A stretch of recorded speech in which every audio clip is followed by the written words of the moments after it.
scratch. Okay, so start from scratch, just put it back. Okay. Okay.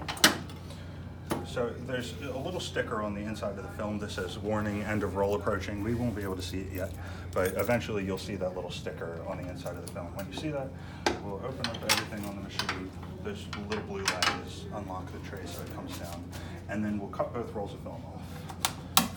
By both silver bars here, you can use a pair of scissors or something. And we'll cut that old film off the machine.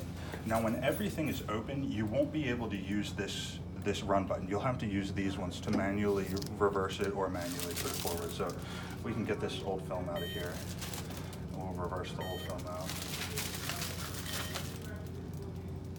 Or if we closed everything back up, we could hit the green run button and it will start running.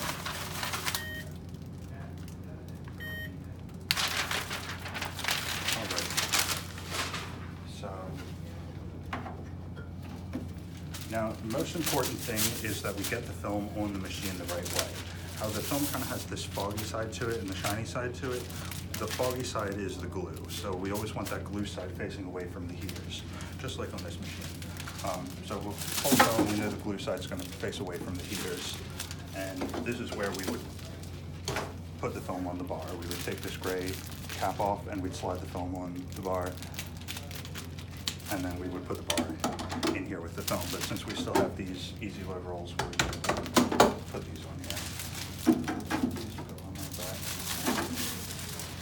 And you can roll up some extra slack if it gets wrinkled. And then these little gray pieces, just take them and close them on the rolls. That's what gives the rolls the tension. So to get it to thread through the machine, we'll take this bottom roll and lay it over top of the heaters, just like that. And then this top roll, after we do the same thing with that, we'll lay this over top of the bar and just let it hang down below the heaters. So we overlap both rolls like that so we can push them both through the machine. And there's a little diagram on the side of the machine right here that says, kind of shows you step 1 and step 2 to take that bottom roll over top and take that top roll down below. Now, we don't have one with us, but each box of film should come with some sort of threading card like that one there, yep. What I will usually do is I'll get 2 cards, or I'll take this one and cut it in half and use one on either side, but this one in the center will be fine for now. Like I said, we'll have to use the manual ones to get it going. If we hit the main one, it starts beeping because it wants us to close everything, which we could do. So we'll close that and close that. Now it's ready for us to use the regular run button. And now the last thing that we want to make sure is that the film goes into these back rollers back here. We just want to make sure that it goes down below there and doesn't come up here, which it's doing fine. You can kind of take your fingers and get it to go through a little easier, or if it's really curling up, take some scissors and push it down. And then after this card comes out, I'll stop it, and then we'll let everything heat up and run the laminated film through, because when the film's real flimsy like this, it's really easy to get wrapped around the back rollers. Yeah, we usually put clips on the back to keep it. And then this number here is the length used, how many feet of film you've used. When you change the rolls of film, we can hit the 0 button and get it to go back to 0. Then rolls of film usually have 500 feet on them, so you know when it's getting close to 490, then it's almost at the end of the roll. Because I see it a lot where people just laminate one side of something because they don't realize the bottom roll run out because the tray's in the way. Mm-hmm. So. But that's about it. After 2 hours, I think, the machine will go into standby mode like that. So that little power light will be on. You'll have to turn this off.